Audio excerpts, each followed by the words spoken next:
हाय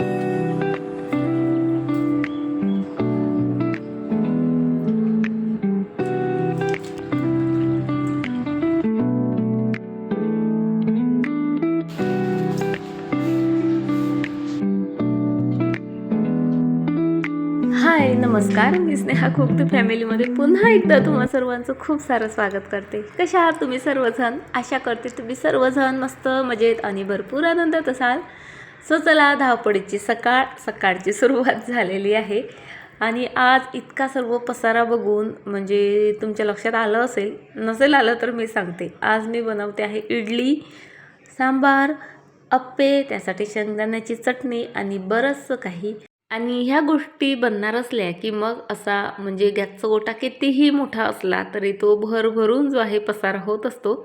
आता फर्मेंटेशनचं काही टेन्शन नाही तसं, म्हणजे आता बऱ्यापैकी ऊन तापतंय त्यामुळे फर्मेंट मस्त होऊन जातं। यामध्ये तुम्ही या व्यतिरिक्त बऱ्याच व्हेजिटेबल आणखी घालू शकता किंवा त्यानं छान फोडणी देऊनही घालू शकता, त्यानेही चव मस्त येते। पण आमच्याकडे असं कच्चं मच्चं भरपूर आवडतं, म्हणून जे आहे मी अशा कच्च्याच व्हेजिटेबल जे आहेत या अप्पेच्या बॅटरमध्ये घातल्यात। आणि चला आता पहिल्या आरोहीच्या पप्पांना लागलेली आहे भूक, त्यांच्यासाठी अप्पे बनवते। हे मिक्स डाळीचे अप्पे आहेत आणि याचं प्रीमिक्स मी आधीच बनवून ठेवलेलं आहे, त्यामुळे एक ते मिक्सरमधनं वाटायचं वगैरे टेन्शन तेवढं माझं गेलेलं आहे। आणि त्या प्रीमिक्सचा व्हिडिओ मी ऑलरेडी तुमच्यासोबत शेअर केलेला आहे, नसेल बघितला ना खरंच बघा, खूप खूप जास्त उपयोगी येईल तुम्हाला तो। कारण ते म्हणजे प्रत्येक वेळेस ते तांदूळ सर्व डाळी निवडा, धुवा, भिजायला घाला, मिक्सरमधनं वाटा, बराच तामझाम असतो। त्या एका प्रीमिक्समुळे बऱ्याचशा गोष्टी, बरीचशी कामं आपली कमी होतात। मी अप्प्यांचं आणि इडलींचं दोन्ही प्रीमिक्स जे आहे बनवून ठेवलेलं होतं। इडलीचं तेवढं संपलं माझं, अप्प्यांचं आहे आणखी एकदा अप्पे नक्कीच बनतील आणि ते संपलं ना की पुन्हा एकदा मग मी अप्प्यांचं आणि इडलीचं जे आहे बनवून घेईल। कारण आता उन्हाळ्याभर मुलं घरी असणार आहे, सो त्यांना असंच काहीसं चटरपटर खायला लागतं। भाजीपोळी मुलं नको म्हणतात, अशा वेळी मग असं प्रीमिक्स घरात असलं ना तुम्ही म्हणजे हातोहात जे आहे अशा गोष्टी मुलांना जे आहे बनवून देऊ शकता। सो चला, इथे माझे अप्पे बनलेत, चटणी बनलीत, आरोहीच्या पप्पाला खायला दिली। आता आमच्यासाठी इथे बनवते आहे सांबार। बराच तामझाम आहे, खाणाऱ्याला वाटतं काय सोपीच तर आहे। आणि पोळी बनवण्यापासून म्हणजे आज तर त्यांचं म्हणणं होतं की पोळी बनवण्यापासून तुला आराम मिळणार आज, पण तो एक आराम जरी मिळत असला तर कामं मात्र 4 पटीने वाढत असतात। बरं चला, सांबारही जवळपास बनवून झाला, त्यामध्ये मस्त चिंचेचं पाणी घातलं मी आणि इतकी घाई गडबड चाललेली की बघा माझं लक्षही नाही, जे अप्पे पात्राचं जे छोटं झाकण होतं ते मी यामध्ये ठेवायला गेली। इतका वेडसरपणा जो आहे कधी कधी घाई गडबडीत माझ्याच्याने नेहमीच होत असतो। बरं चला, आता थोडंसं जो आहे गूळ घालते आपल्या काय सांबारमध्ये। आणि इथे फायनली माझा सांबारही बनवून तयार झाला। आता पटपट जे आहे इडलीही लावून देते आणि त्यानंतर मुलांना जेवायला देते, कारण असं काही असलं की त्यांना भूकही फार लागत असते। आणि आणखी एक गोष्ट माहीत आहे का, आज आमच्या क्यूट चिवचा जो आहे वाढदिवस आहे आणि आज चिव पूर्ण 3 वर्षाची झाली। किती पटपट दिवस जातात नाही का। बरं चला, हा जो टेंट आहे ना, म्हणजे तिची इच्छा होती, बरेच दिवस झाले ती तिच्या बाबाला मागत होती आणि आईने म्हणजे मला सांगितलं होतं एकदा की चिव टेंट मागते आहे आणि म्हणून जो आहे मी तिला हे ॲज अ गिफ्ट दिलं। आता माझं तर काही जाणं झालं नाही, कारण तुम्हाला माहीत आहे आरू पिहूची जी आहे एक्झाम चाललेली आणि एक्झाम आहे म्हटल्यावर अभ्यासाला प्रायोरिटी देणं गरजेचं। तिथे जरी सायंकाळचं जरी गेलं ना तरीही मुलं अभ्यास करत नाहीत, त्यामुळे मी काही गेली नाही। पण आमचं प्रेम आणि आमच्या शुभेच्छा आम्ही चिवपर्यंत पोहोचवल्यात। हा टेंट ना खरंच खूपच सुंदर आहे, म्हणजे खेळता खेळता तिचा भरपूर अभ्यासही होणार आहे। सो तुम्हाला असा टेंट हवा असेल ना तर मी डिस्क्रिप्शनमध्ये लिंक देते आणि हे जे प्रोडक्ट आहेत टॅगही करते। फक्त 10 मिनिटासाठी मी उन्हामध्ये गेले होते, म्हणजे खरं तर हॉस्पिटलला गेले होते। माझ्या घरापासून हॉस्पिटलपर्यंतचं अंतर फक्त 10 मिनिटाचं आहे, पण 10 मिनिटात असं वाटतंय का कोणी मला उकळत्या पाण्यातून काढलं की काय। खरंच इतकी गरमी आणि इतकं ऊन, म्हणजे स्कार्फ बांधूनही काही उपयोग नाही, डोळे चेहरा असा जळत होता की काय सांगू। त्यात हा ड्रेस वेअर करून गेले होते त्यामुळे इतकी गरमी होत होती। हात तेवढे वाचलेत माझे ऊन लागण्यापासून, पण गरमी भयंकर होत होती। पण आता घरी आले ना जरा रिलॅक्स वाटतंय। आणि आता 3:30 भरपूर वेळ गेला माझा, तिथे 1 वाजता मी गेली होते आणि 3:30 वाजता घरी आले। प्रॉब्लेम काय होतो आहे माझ्यासोबत, चेहऱ्यावर कंटिन्युअसली पिंपल्स येत आहेत आणि ते पिंपल्स मी असे ना खाली कधी कधी नेहमीच कुरतळून काढते आणि त्यामुळे मग त्याचे डागही पडत आहेत. सो ही ट्रीटमेंट मी 2-2.5 महिन्यापूर्वी घेतली होती, पण ती कंटिन्यू करावी लागते 2 ते 3 ते 4 महिन्यांसाठी. पण मी मध्येच 2 महिन्याचा गॅप दिला, म्हणजे घेतली त्यानंतर ती संपल्यानंतरही 1 महिना मी गेलेली नाही. त्यामुळे म्हणजे सरही ओरडले तसे माझ्यावर.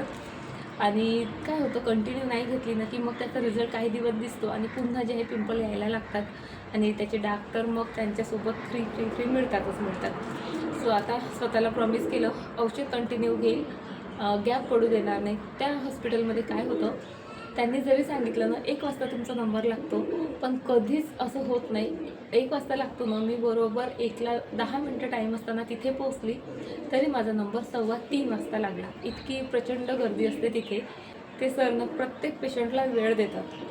जितक्या तुमच्या क्वेरीज असतात ना त्या सर्वांचं समाधान ते करतात. त्यामुळे कधी कधी ना जेव्हा आपण त्या सीटवर बसलेलं असलो तेव्हा छान वाटतं. म्हणजे आपल्याला पाहिजे तेवढे प्रश्न आपण त्यांना विचारतो, त्याचे ॲन्सर ती देत असतात. पण जेव्हा आपल्याला वेटिंग करावं लागतं ना तेव्हा असं वाटतं, काय सर त्या बाईसोबत किंवा त्या व्यक्तीसोबत काय इतकं बोलतायत, काय गरज आहे, घ्या ना आमचा नंबर, असं काहीसं होऊन जातं. म्हणजे 1 वाजताचा नंबर मला 2:15ला लागला. आता मी घरी आले तर घरात नुसता पसारा मुलांनी करून ठेवलेला आहे, जो तो मला आता आवरायचा आहे. सो तो आता आवरते. त्यानंतर या शेल्फबद्दल बऱ्याचदा कमेंट्स येतात, प्रश्न असतात, कुठनं घेतलं, काय घेतलं, कसं घेतलं, प्राईस किती आहे, काय, बऱ्याच क्वेरीज असतात. म्हणून म्हटलं आजच्या व्हिडिओमध्ये त्या सर्व क्वेरीजचे ॲन्सर जे आहेत मी तुम्हाला देते. पण त्याआधी चला औषध ठेवून देते, घर आवरते आणि स्किनची ना या 2-3 महिन्यात पाहिजे तितकी वाट मी लावून घेतलेली आहे. आणि आता हाय टाईम की मला माझ्या स्किनची काळजी घ्यावीच लागेल. कारण बघा, वॉटर पार्क झालं, त्यानंतर पुन्हा फिरायला गेलो, सतत बाहेर फिरणं असतं. डेली स्किन केअर जे रुटीन आहे ते आहे, त्यातही मॉइश्चरायझरशिवाय इतर कोणत्या गोष्टी मी नाही लावत. हां, कधीतरी जे फेस मास्क वगैरे लावते ते तुमच्यासोबत शेअर करतेच मी. पण त्या व्यतिरिक्त सिरम म्हणा किंवा खूप महागडे मॉइश्चरायझर किंवा आणखी काही असं कसलं मी काहीच यूज करत नाही. आणि त्यामुळे स्किन बऱ्यापैकी ना आता म्हणजे डल वाटायला लागली आणि ते डाग फार उठून दिसत आहेत. सो आत्ता मला स्किनकडे लक्ष द्यावंच लागेल आणि म्हणून आता मी स्वतःला प्रॉमिस करते, हे मेडिसिन कंटिन्युअसली मी घेणार आहे. बरं चला, बडबड बंद करते, आधी घर आवरून घेते आणि नंतर हे शेल्फ वगैरे कशा काय आहे ते तुमच्यासोबत शेअर करते. काल माहीत आहे का, आरोहीचे पप्पा बोलत होते की खूप दिवस झाले अप्पे खाल्ले नाहीत, सो उद्या अप्पे बनवशील. आणि माझ्या तोंडातून लगेच रिॲक्शन आली, अरे यार. सो ते मला बोलले, दररोज ती भाजीपोळी बनवून तेच स्वयंपाक करून तू दमत नाही का, किंवा तुला वाटत नाही का की म्हणजे कामांमध्येही काहीतरी व्हेरिएशन पाहिजे. पण मला खरंच अप्पे इडली म्हटलं ना म्हणजे नकोच वाटतं बनवायला.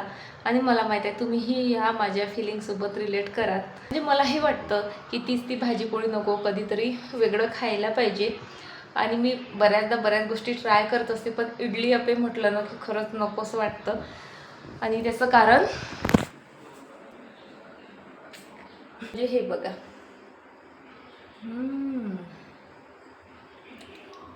एवढी सर्व भांडे पडतात ना, एकतर दिवसभर ज्याला जशी भूक लागली तसं ते बनवत राहावं लागतं. कारण भाजीपोळीचं कसं एकदा जेवलं की बराच वेळपर्यंत भूक लागत नाही. पण इडली अप्पे तुम्ही ब्रेकफास्टमध्ये घ्या, जेवणात घ्या, थोड्या वेळाने जे आहे भूक लागते. आणि त्यामुळे म्हणजे दिवसभर ते बनवत राहा आणि त्याची भांडे घसत राहा, असं काहीशी जी आहे सिच्युएशन होऊन जाते आपली. सो ही इतकी सर्व भांडी बघा, पूर्ण गॅसचं ओटाभर भांडी दिसतील तुम्हाला. म्हणजे दिवसभर बनवा, दिवसभर खा आणि दिवसभर भांडी घासा, असं जे आहे. अप्पे आणि इडली बनवली तर दिवसभराचं रुटीन असतं.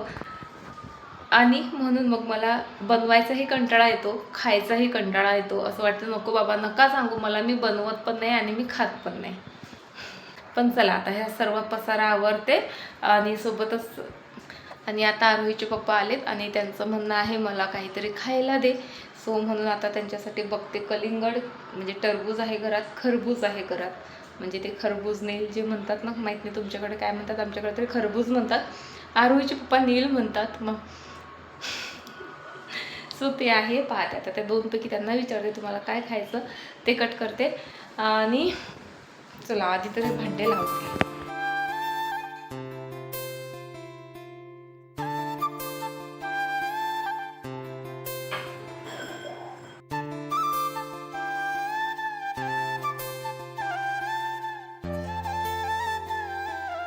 तुम्हाला कोणता ऋतू आवडतो ते मला नक्की कमेंट करून सांगा. पण मला माहिती आहे का, म्हणजे पावसाळा भरपूर आवडतो पण सोबतच उन्हाळाही आवडतो. कारण उन्हाळ्यात माझं फेवरेट जे फ्रूट्स आहेत ते मला खायला मिळतात. मला टरबूज भयंकर आवडतं, आंबे तर सर्वांनाच आवडतात.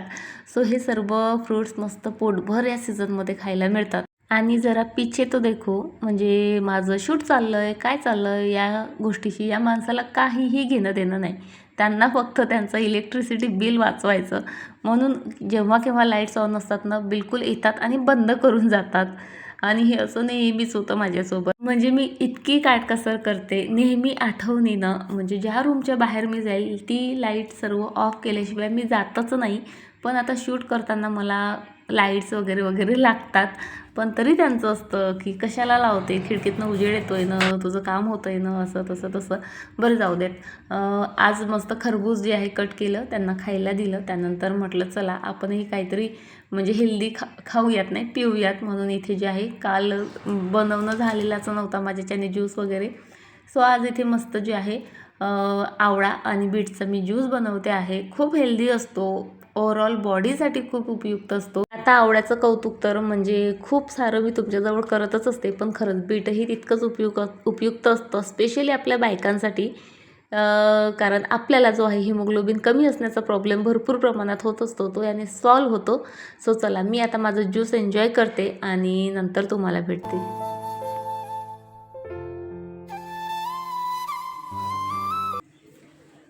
ह्या ज्या शेल्फ आहेत ना, खरं सांगते कमी किमतीमध्ये घराला रिच लुक द्यायचा असेल तर ह्या खरंच परफेक्ट आहेत.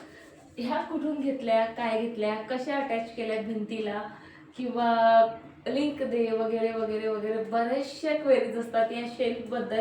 म्हणून म्हटलं खूपदा मी जे आहे ना कमेंटमध्ये ॲन्सर करते सुद्धा, पण डिटेल काही तिथे सांगता येत नाही. आणि एवढ्यात बऱ्याच कमेंट्स आल्यात, म्हणून म्हटलं चला या ज्या शेल्फ आहेत यावर डिटेलमध्ये तुम्हाला त्यामुळे म्हटलं चला व्हिडिओमध्ये जे आहे या शेल्फबद्दल डिटेलमध्ये शेअर करते. बऱ्याचदा क्लिनिंग वगैरे करताना ह्या सर्व शेल्फ जे आहेत तुमच्यासोबत मी शेअर करत असते. सो बघा ह्या ज्या शेल्फ आहेत ना, ह्या सेट ऑफ 2 आहेत. मधातले जे हे व्हाईट 4 दिसतात ना एकमेकांमध्ये अशी गुंतलेले आहेत, अटॅच आहेत. सो हा एक सेट आहे आणि हे बाजूचे 3 आणि हे 3 असा हा 6चा सेट होता. सो मी ते एकमेकांमध्ये छान आधीनं आल्यानंतर बरेच दिवस विचार केला, ते ठेवून बघितलं आधी टाईल्सवर की कसं काय कुठे आपल्याला लावायचं, किंवा 2 सेल्फमध्ये अंतर किती असायला पाहिजे वगैरे वगैरे ते आधीच डिसाईड केलं होतं मी. त्यानंतर ते पेपरवर उतरवलं आणि त्यानंतर एक एक जे आहे ते भिंतीला अटॅच केलेत. आता कसे अटॅच केलेत तेही दाखवते. ह्या असेंबल करणं खूपच इझी आहेत. त्या तिथे असे खाचा दिलेल्या आहेत आणि त्या एकमेकांमध्ये बरोबर अटॅच होतातही. ह्या ज्या आहेत ह्या तर सेपरेट असल्यामुळे प्रॉब्लेमच नाही. आता तुम्हाला जवळून दाखवते की मी त्या भिंतीमध्ये कशा ज्या आहेत अटॅच केलेल्या आहेत ते. सो बघा भिंतीला मी जे आहेत असे स्क्रू लावलेत आणि हे स्क्रू या शेल्फसोबतच मला रिसीव झालेले आहेत. आणि या शेल्फच्या बॅक साईडला असे होल्स आहेत आणि या होल्समध्ये ते स्क्रू जे आहेत आपल्याला अडकवायचे असतात. सो ते अशा प्रकारे. सो इतकं सिंपल आहे ह्या सेल्फ भिंतीला अटॅच करणं. 2 स्क्रू लागतात एका सेल्फसाठी आणि हिला पण प्रत्येक जे शेल्फ 4 शेल्फ आहेत जरी एकमेकांमध्ये गुंतलेले असतील तरी प्रत्येक शेल्फला जे आहेत 2-2 स्क्रू आहेत. सो अशा प्रकारे जे आहे ह्या सर्व शेल्फ मी भिंतीवर आरोहीच्या पप्पांच्या मदतीने लावून घेतलेल्या आहेत. खूप सुंदर दिसतात, कमी पैशामध्ये खूप सुंदर रिच लुक देतात. या भिंतीसाठी ना मी खरं सांगते भरपूर ऑप्शन शोधत होती. ते मेटलचे वॉल डेकोर येतात बघा, पहिली चॉईस माझे तेच होते, पण ते इतके महाग साईडला जात होते, म्हणजे 3000च्या वरच होते. सो तो विचार मी सोडला. त्यानंतर फ्रेम घ्याव्यात असं जे आहे माझ्या होतं डोक्यात चाललेलं. पण फ्रेम लावल्या असत्या त्या छानही दिसल्या असत्या, पण मला ना असं काही हवं होतं की त्यावर मी जे डेकोर आयटम बनवते ते मला ठेवता यायला हवेत. म्हणजे शोधतच होती मी वेगवेगळ्या शेल्फ किंवा एखादं छोटंसं कबर्ड शोकेस ज्याला आपण म्हणतो, असं काहीसं की जे मी काही चुटूरपुटूर छोट्या मोठ्या गोष्टी बनवते ह्या अशा, सो त्या मी त्यामध्ये ठेवू शकेल. सो हा एक मला सोपी आणि स्वस्तातला ऑप्शन मिळाला. शेल्फमध्ये भरपूर ऑप्शनही तुम्हाला मिळतील, म्हणजे शेपमध्ये, कलरमध्ये. यामध्ये ना जो षटकोनी येतो तोही, म्हणजे हेक्झॅगोनल शेप तोही येतो, त्यानंतर राऊंड येतात, रेक्टँग्युलर येतात, भरपूर शेप येतात. मी हा स्क्वेअर निवडला. सोबतच माहीत आहे का, कलरमध्ये तर म्हणजे इतके छान छान कॉम्बिनेशन येतं, खूप मस्त. सो तेही तुम्ही घेऊ शकता. मला ह्या शेल्फ खरं तर माझे हे जे काही मी बनवते DIY त्या ठेवायला पाहिजे होत्या, आणि सोबतच त्या इतक्या क्यूट आल्या की त्यामुळे म्हणजे काही नाही ठेवलं ना तरी त्या शेल्फमुळे सुद्धा माझी ही भिंत खूप सुंदर दिसते. आणि हो, महत्त्वाचं तर सांगायचंच राहिलं, ह्या शेल्फ मी मिशोवरनं बोलवलेले आहेत. या शेल्फच्या लिंक मी तुम्हाला डिस्क्रिप्शनमध्ये देईल, आणि हे प्रोडक्ट ना मी व्हिडिओच्या खाली टॅगसुद्धा करून देईल. म्हणजे लिंक जर कधी क्लिक झाली नाही तर मग तुम्ही त्या टॅग ऑप्शनवर म्हणजे क्लिक केलं ना लगेच ते प्रोडक्ट तुम्हाला वेगवेगळ्या, म्हणजे फ्लिपकार्टवर म्हणा किंवा ज्या ज्या साईटवर अवेलेबल असतील त्या त्या साईट तिथे ओपन होतील, आणि तुम्हाला मग म्हणजे कॅल्क्युलेटही करता येईल का या साईटवर कितीला आहे, त्या साईटवर कितीला आहे, वगैरे वगैरे. आणि हो, या गणपती बाप्पांबद्दलही बऱ्याचदा क्वेरीज असतात. सो हे गणपती बाप्पा जे आहेत ना, मी फ्लिपकार्टवरनं मागितले होते. याचीही लिंक देते मी डिस्क्रिप्शनमध्ये, आणि टॅगही करून घेते. आणि सो आय होप तुम्हाला तुमच्या क्वेश्चनचे आन्सर मिळाले असतील.